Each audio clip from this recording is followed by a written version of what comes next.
তোরা ভালো আছিস রে মা? ও বাবু, কি হলো?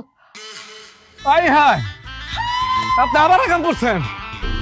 আপাদান কি শুরু করছেন কোন তো? এতগুলা ঘুরাঘেরা পোলা পাইন আপনি।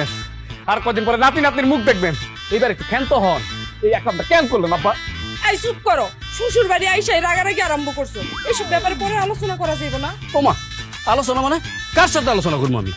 3 বছর হয়েছে মাইয়া বিয়া দিচ্ছেন, মাইয়ার ঘরে একটা বাচ্চা কাচ্চা হয়েছে। হ্যাঁ, আপনি যে বছরে বছরে একটা করে জন্ম দিতেছেন, আপনি তো আমাকে কারো কথাই শুনেন না। হ্যাঁ, লোকে কি আলোচনা করবো? আহা বাবা, মাথা গরম কইরো না।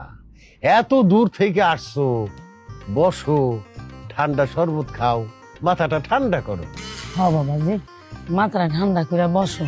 আমি আমাগো গাছে টাটকা লেবু দিয়ে সিপা এক গ্লাস শরবত বানাই দিলে তুমি খাইবা, তোমার কলজাটা ঠান্ডা হইবে। আপনাকে কীর্তি কালাপ দেখা আমার মাথার ভিতরে অলরেডি আগুন ধরে গেছে। এই আগুন আর নিবো না।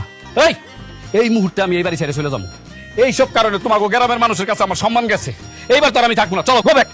এই কি আশ্চর্য কথাবার্তা কইতেছো? বাপের বাড়ি আইসা এইভাবে চলে যাওয়াটা কি ভালো দেখা যাইবো? তাহলে কি করবো? এই যে 8টা 10টা গুড়া গুড়া বাচ্চা, এগুলা কান দিলে পুরো গ্রাম ধরে বেড়ামু। জামাই বাবাজি, এতে রাগ হওয়ার কি আছে? আল্লাহ তাআলা খুশি মনে আমারে দিছে, আমি সেটা গ্রহণ করছি। এতে সমস্যাটা কোথায়?